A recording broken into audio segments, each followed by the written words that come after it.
Mais avant, Télé 50, vous le savez, la tradition, c'est d'abord les informations.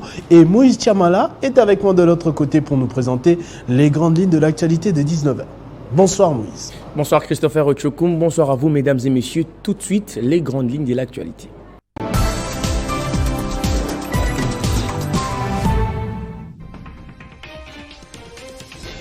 C'est la nouvelle sur toutes les lèvres. C'est mardi après les dérapages dans la répression des samedis. Moïse Katumbi, un des 4 leaders de l'opposition, a été empêché d'entrer dans la province du Congo central. Un important dispositif sécuritaire a été déployé à l'entrée de la province pour empêcher les candidats présidents de la République de rencontrer la population mobilisée à l'accueillir sur place. Le président de la CENI, Denis Kadima, et une délégation composée des membres de la Commission électorale nationale indépendante ont déposé ce mardi l'avant-projet des lois sur la répartition des sièges auprès du vice-premier ministre en charge de l'Intérieur et Sécurité, Peter Kazadi. Et puis ouverture ce mardi à Kinshasa de la réunion des hauts fonctionnaires de la communauté des développements de l'Afrique australe en prévision de la réunion des ministres responsables de la gestion des risques des catastrophes. L'objectif poursuivi par la SADC est d'envisager des solutions efficaces à la problématique des catastrophes. En Afrique, au Soudan, les combats continuent malgré la nouvelle trêve annoncée depuis dimanche par les deux forces militaires dirigées par les généraux Abdel Fattah al-Burhan et Mohamed Hamdan avec l'appui des États-Unis et l'Arabie Saoudite. La nouvelle trêve au Soudan, de nouveau boycottée sur terrain ce mardi. Les habitants des Khartoum continuent de vivre entre le feu et jusqu'à présent, aucune aide humanitaire ne s'installe à cause de ces combats. Tous ces titres vous seront développés à la grande édition des 19h par Nathalie Yoko. Mais entre-temps, Kinshasa Direct, c'est de l'autre côté avec Christopher Ochokoum.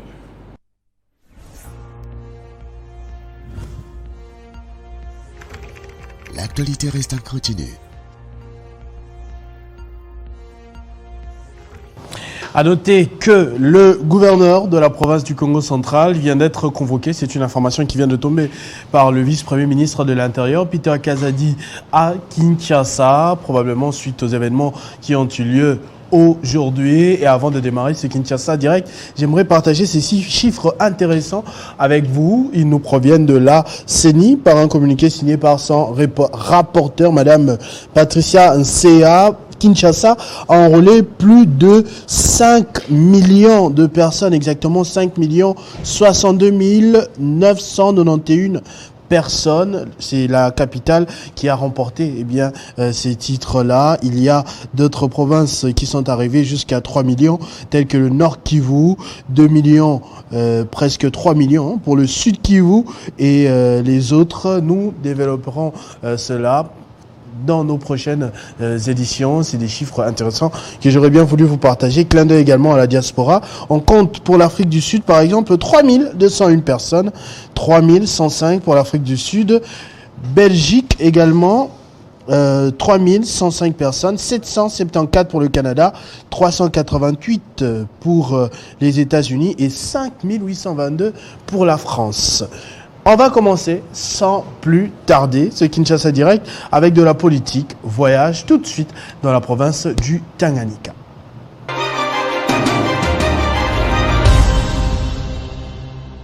Ce ne sont pas les images qui vont me contredire. Lors du début du mandat de Félix Tshisekedi, on avait affaire à une province qui se développait comme la province voisine du Lualaba. Le Tanganyika a été presque le nouveau Lualaba, s'il faut le dire ainsi. À l'époque, c'était Zoé Kabila, gouverneur. On avait des images d'une voirie, des projets d'aéroport et bien d'autres constructions qui ne pouvaient que faire la joie de la population, de l'opinion dans le pays. Mais depuis quelques mois, quand on parle du Tanganyika, c'est seulement pour de la politique, jusqu'à de la bagarre, un peu comme à l'Assemblée nationale à Kinshasa, ici à Lingwala. On va essayer de tirer un peu cette affaire au clair avec monsieur Valentin Ousseni. Il est conseiller de madame la gouverneure Julie Ngungwa.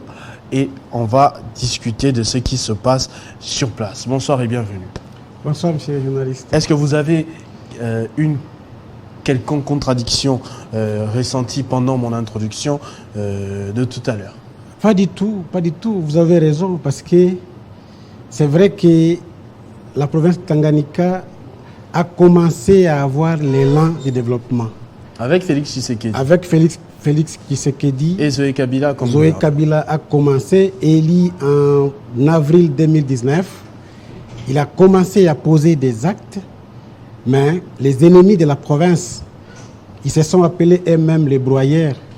C'est eux qui sont venus stopper cet élan-là. On aime bien alors cette expression que c'était ennemi. dans l'actif du chef de l'État. Quand vous dites les ennemis de la province, c'est-à-dire que vous les avez identifiés. Qui sont-ils et pourquoi ils combattent la province? Eux-mêmes, ils se sont appelés broyeurs. Broyeurs. Ils se sont appelés broyeurs. Ça veut dire quoi?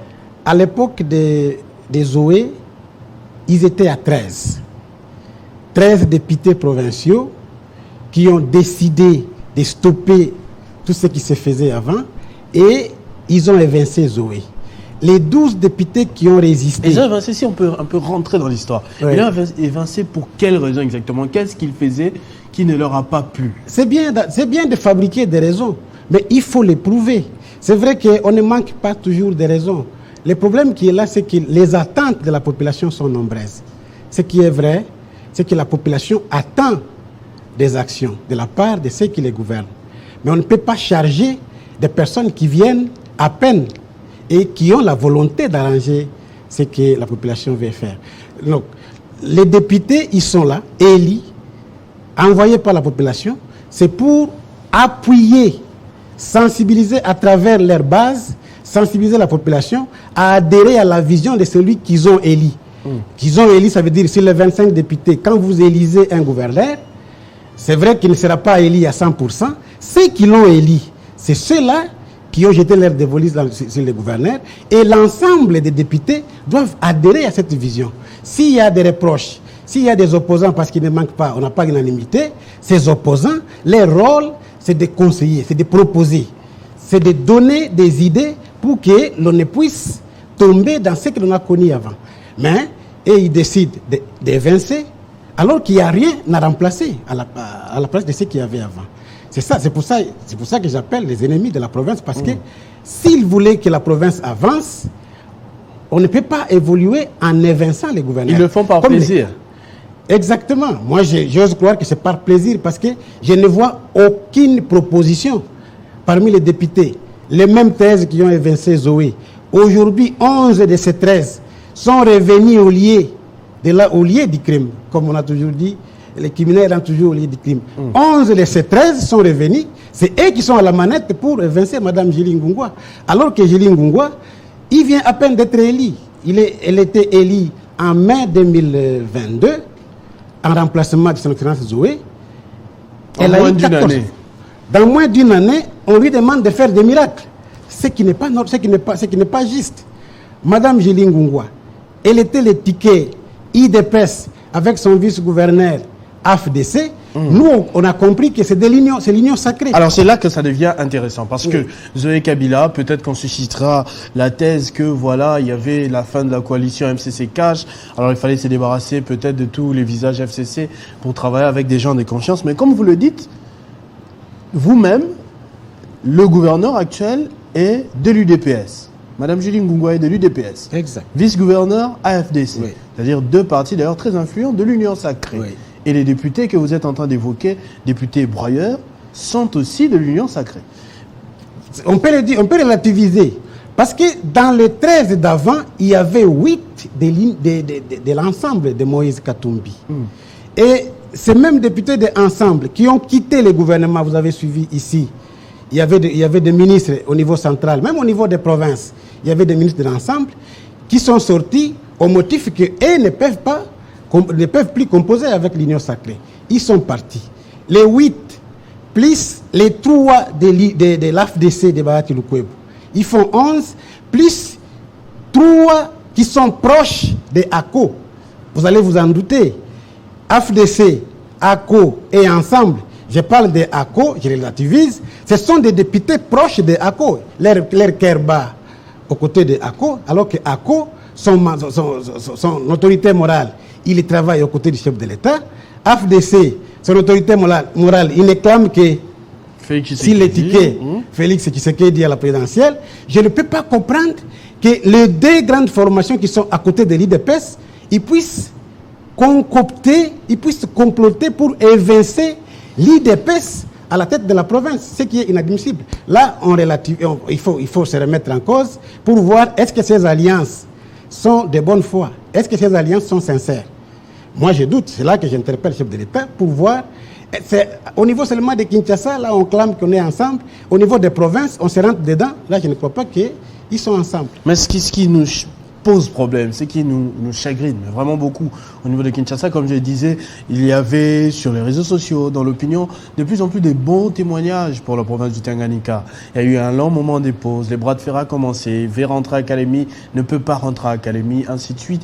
Aujourd'hui, on a vu, une femme, comme au Lualaba, peut-être qu'il va se passer quelque chose. On a entendu parler des projets, mais rien. Comment réagit la population face à tout cela? La population, elle est déçue. La population qui attend de voir les actions. Il ne voit que des spectacles désolants. Déjà, c'est quoi la situation sur Il place? ne voit que des bagarres à l'Assemblée. La situation d'aujourd'hui. Parce que nous sommes madame avait été déchue, puis rétablie. C'est eux qui appellent madame déchue. Nous avons constaté une mascarade au niveau de l'Assemblée. Nous sommes le 26 avril, M. Christopher. Oui. Un député, Élie de Manono, il initie une action. Il initie un moyen de contrôle. Ce qui est normal pour un député. Les députés sont élus pour légiférer, donc nous produire des édits qui vont régler la vie de la province. Et deuxièmement, ils sont élus pour les contrôles. On ne peut pas empêcher un député de faire les contrôles. Et les moyens par excellence, ce sont des questions orales ou les questions écrites ou même des interpellations.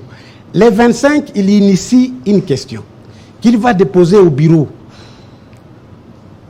Les 26, le président s'enferme lui-même, lui seul. Alors que l'article 162 du règlement intérieur que j'ai ici, il dit lorsqu'on initie une question, on dépose au bureau.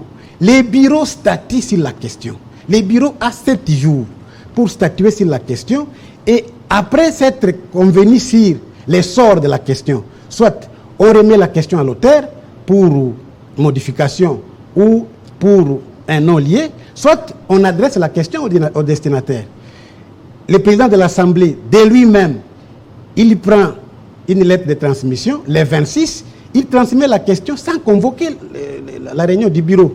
Le premier couac, il torpille le règlement intérieur qui est le guide pour l'Assemblée provinciale. La question est arrivée auprès de Madame le gouverneur les 26 après-midi, alors que les 20, elle avait déjà l'autorisation du VPM intérieur pour faire les déplacements vers Kinshasa et même en Europe parce qu'elle était en train de faire les contrôles parce qu'elle était malade. Les 20, elle avait l'autorisation et là, la question les 26 pour répondre les 28. Pendant que le règlement lui-même, il reconnaît 15 jours pour répondre. Quand vous avez la question, l'article 170 du règlement, on n'a pas le temps, on devait vous le lire, il dit, lorsqu'on vous parvient la question ou un autre moyen de contrôle, vous avez 15 jours pour répondre. Ça veut dire, les bureaux, dès qu'on met un accord avec celui qu'on a posé la question, ils peuvent trouver un jour pour qu'elle trouve le moyen pour venir répondre. C'est comme ça que madame elle-même, après avoir eu la question, elle s'est transportée jusqu'à l'Assemblée pour demander au président de l'Assemblée pour dire j'ai déjà l'autorisation pour quitter la ville les 27, donc demain. Attendez-moi, dès mon retour, je vais venir répondre à vos questions. D'abord, le président tergiverse, il refuse. Ce n'est que par après qu'il va demander qu'on lui écrive. C'est le président qu'on a tapé. Le président, vous avez vu les images de bagarres, c'est ce qui fait la honte. C'est qui l'a tapé? C'est entre eux, députés, mais je constate que ça devient comme une habitude au Tanganyika.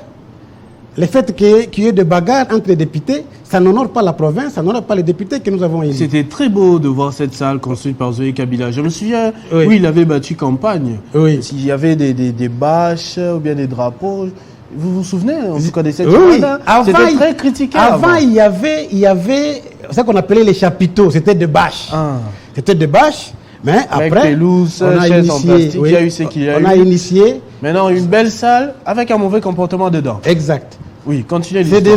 Je suis désolé que ça se passe qu'on suit beaucoup la province du Tanganyika. Oui.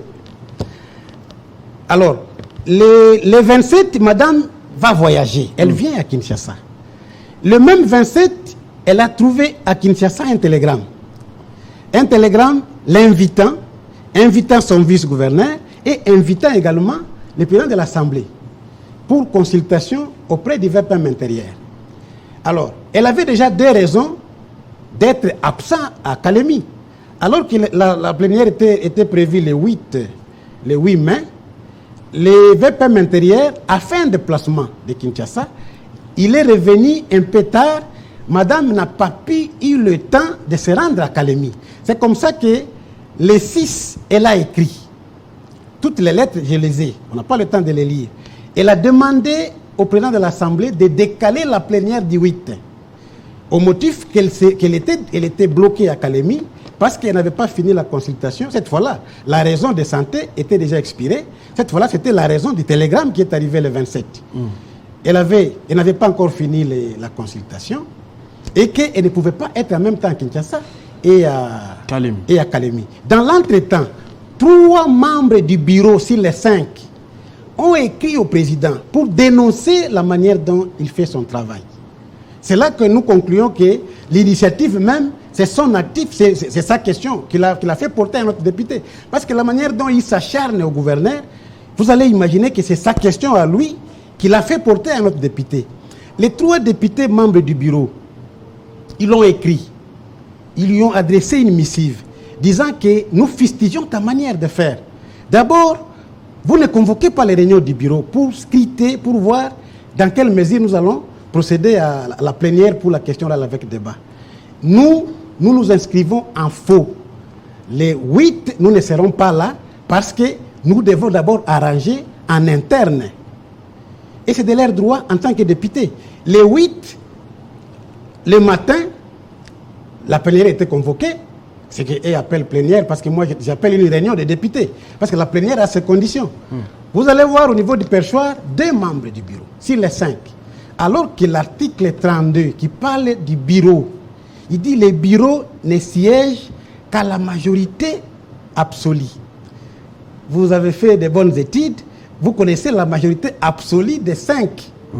Ce n'est pas moins de 3. Mais au perchoir, 2 députés. Déjà un autre couac. Il torpille les règlements. Vous voyez, je suis en train de vous énumérer les articles qu'on a violés, qu'on a... Des irrégularités. Des irrégularités dans la convocation même de la plénière. Les députés, avant qu'on vote, avant qu'on approuve les sujets, il y a des députés qui sortent avec des motions pour recadrer cette plénière-là. On dit, vous êtes à 2 au niveau du perchoir. Nous considérons que c'est irrégulier. Vous devez être à 5 ou à tous les moins à 3. Minimum. Le président a dit niet. Parce que c'est sa question à lui. Parce que c'est son initiative qu'il a fait porter à un autre député. Il dit, lui, il a un chemin. Il doit achever son chemin. Lui, il est de quel parti politique? Le président, il est de l'AFDC. AFDC. Okay. Le président est de l'AFDC, le vice-gouverneur de l'AFDC. Suivez mon regard. Suivez mon regard. Il dit, niet, nous allons continuer. Malgré l'altercation entre députés pour les questions d'ordre, ils font. C'est comme ça que d'autres députés ont vidé la salle. Malgré qu'ils ont vidé la salle, il a continué ce qu'il a appelé plénière, alors que nous considérons ça comme une réunion de députés. Parce que la plénière ne remplit pas de conditions. Les bureaux, il n'est pas... C'est comme la composition au niveau du tribunal. En matière pénale, un juge ne peut pas siéger. C'est la même chose pour des plénières. Des députés ne peuvent conduire une plénière. Comme au niveau national, ils sont à 7. 3 députés ne peuvent pas conduire une plénière. C'est une irrégularité. Mais il a forcé parce qu'ils étaient dans un chemin. En forçant, on constate son absence. Allons-y pour l'absence. On appelle ça comment? Le gouverneur n'est pas là. Pour tomber dans l'absence qui est nommée ici, l'outrage, à l'article 207, il faut attendre 30 jours. La question est arrivée le 26 avril. Pour constater son absence à la plénière, il faut arriver le 26 mai. Monsieur Valentin Osseni, je ne coupe pas votre histoire, mais je suis un tout petit peu curieux de savoir. Vous êtes conseiller du gouverneur qui est de l'UDPS, famille politique, pour ne pas du parti du président de la République, parce qu'il était président de l'UDPS. Quand Félix Tshisekedi devra battre campagne dans moins de 6 mois, et qui se tiendra devant la province, devant la population de la province du Tanganyika, qu'est-ce qu'il va leur dire au vu de tous ces spectacles? Vous parlez d'abord des élections. Nous sommes en train de nous préparer pour accueillir la conférence des gouverneurs qui était prévue au mois de juin. C'est au moment que les ennemis de la province se choisissent pour perturber la province. Alors que la présence du chef de l'État en province, vous savez ce que ça nous inaugure? Le chef de l'État va être au Tanganyika. Ça va être la première fois. Ça va être la première fois après 4 ans et demi de son mandat. Il va être au Tanganyika en juin. C'est en ce moment-là que les députés, des surcroît, les députés de l'Union sacrée choisissent pour perturber la province. Et vous voyez comment ils sont en train de torpiller leur propre règlement intérieur, tout simplement pour arriver à la fin, à leur fin. Leur fin, c'est quoi? C'est évincer Madame le gouverneur. Et après Après, c'est laisser AFDC à la tête avec le vice-gouverneur et le président de l'Assemblée de l'AFDC. Donc, AFDC à l'Assemblée, AFDC à la tête de la province, comme ça, là, ils sont satisfaits et ils vont gérer la province. Est-ce qu'ils ont des conflits autres personnels? Parce que, bon, sur les réseaux sociaux, il y a quand même les audios qui ont circulé, des appels téléphoniques, des témoignages, on parle d'une somme d'argent, puis la gouverneure qui a battu aussi, qui a tapé du poing sur la table pour dire qu'elle est de l'UDPS, qu'elle ne quittera pas, qu'elle sera toujours là, quoi qu'il arrive, et tout ça. Madame le gouverneur, elle doit de l'argent à quelqu'un. Elle est arrivée à la tête de la province il y a pratiquement 10 mois. Quand on parle d'une année, ça veut dire qu'elle a été élue les 6 mai. Donc les 6 mai, elle a fait une année. Mais le temps de prendre son poste, ça nous coûte les contentieux électoraux, ça nous coûte l'ordonnance de l'État. Donc elle n'a fait que jusqu'à aujourd'hui 10 mois. Qu'est-ce que l'on va faire en 10 mois? Vous lui demandez de vous faire quelles infrastructures? Est-ce qu'elle est arrivée là avec la dette de quelqu'un? Est-ce que quelqu'un a financé sa campagne? Il n'y a aucune convention qu'elle a signée avant d'arriver là-bas. Elle a bâti campagne comme tous les autres candidats. Ce qui a fâché, c'est quoi? Ce qui a fâché, la première manche, elle a challengé avec un candidat proche de ACO qui a eu 10 voix. Elle a eu 14 voix. Le candidat proche de ACO, qui est allé sur le label de l'indépendant, mais il est proche de ACO, il a été porté par ACO, bien qu'indépendant, c'est ACO qui n'a pas digéré son échec, dans un premier temps. C'est comme ça que ACO a demandé à un de ses membres qui est allé perturber la quiétude d'Académie, proclamant même l'ingouvernabilité de la province. Ça, c'est dans un premier temps. Deuxièmement, c'est le dossier Kabimba. À Kabimba, nous avons une société qui produit du ciment. Cette société serait proche du leader de AFDC. Alors, madame, qui veut réunir les moyens avec des taxes et des impôts pour que l'on puisse faire des réserves. Vous savez bien que 90% de notre budget dépend du pouvoir central.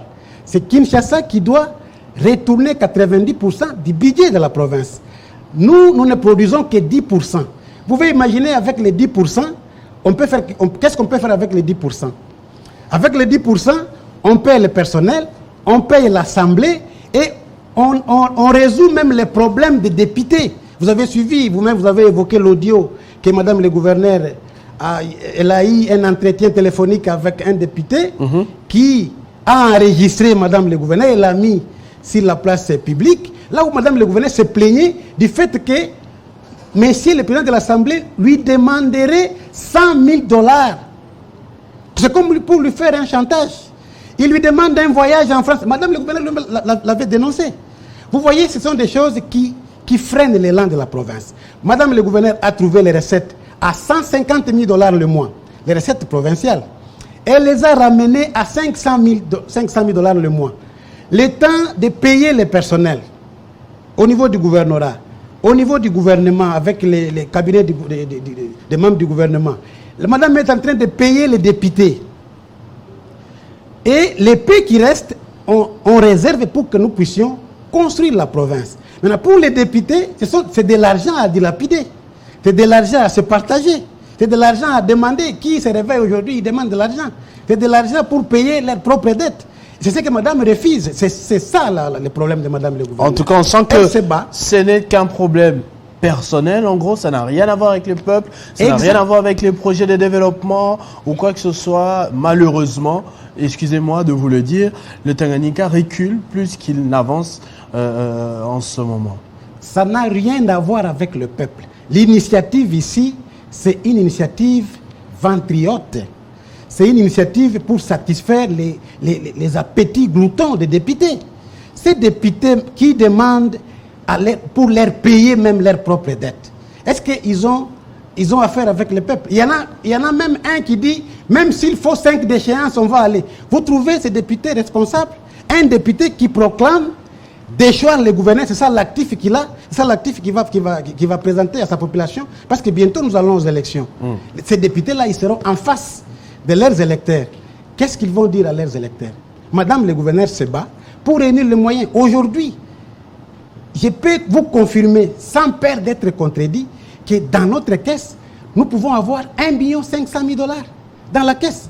Madame attendait, après son retour des soins, parce qu'elle devait rentrer le 20 mai, après son retour des soins, elle va lancer des projets. Elle a déjà programmé un calendrier, elle va à Manono où elle a commencé à jeter quelques projets. Il y a un projet de 30 km. On a arrêté faute de pluie. Maintenant que les pluies ont cessé, d'ailleurs aujourd'hui elle vient d'avoir un entretien avec le directeur de l'office de route, on va recommencer la route là de Manono-Mala. Dès le 1er juin, on recommence la route de 30 km pour remplir tous les bourbiers. Dès son retour, elle va commencer les travaux de Nyunzu-Kongolo pour remplir ces bourbiers parce que ce sont des territoires qui ravitaillent les centres-villes en produits agricoles. Merci. Donc nous avons des grands projets. Là, elle vient de faire un appel d'offres de 42 km de voiries urbaines qui coûtent plus de 40 millions de dollars avec des groupes qui ont gagné ce marché. Nous sommes en train de chercher les moyens pour commencer ces travaux. Donc madame le gouverneur s'est produit, elle se lance dans la recherche de moyens, elle est à Kinshasa pour les moyens, avec la caisse de péréquation et d'autres moyens que le pouvoir central peut mettre au niveau de la province. Merci M. Valentin Osseni, conseiller de Madame la gouverneure, Julie Ngungwa Kitungwa. Merci beaucoup pour cette contribution, en tout cas pour ces nouvelles, bien que tristes, de la province du Tanganyika. On aurait aimé parler du Tanganyika en grands travaux, en projets, développement, comme je disais tout à l'heure. Mais malheureusement, comme on l'a conclu avec vous, il s'agit des problèmes personnels. Il faudra vite se rattraper, si possible, en ce peu de temps qui reste pour pouvoir soulager la population. Merci beaucoup de votre contribution à ce dossier du sol. Merci. Je sais que c'est un pétard mouillé. Les coups qu'ils ont portés, les coups ne vont pas réussir. C'est vrai que nous avons fait un recours à la Cour constitutionnelle, la Cour qui est la plus haute cour de notre pays, qui suit de très près les choses, les événements qui se font dans notre pays. Elle pourra répondre à notre recours. Madame pourra rentrer à Kalemi pour continuer les travaux qu'elle a commencés, afin de porter demain son Excellence Antoine Félix Tshisekedi à la tête du pays pour son second mandat. Merci beaucoup, M. Valentin Osseni. On va passer à notre deuxième dossier de ce soir avec M. Gift Madia, opérateur culturel qui va nous parler d'une grande soirée culturelle entre personnes du secteur qui aura lieu dans le Lualaba.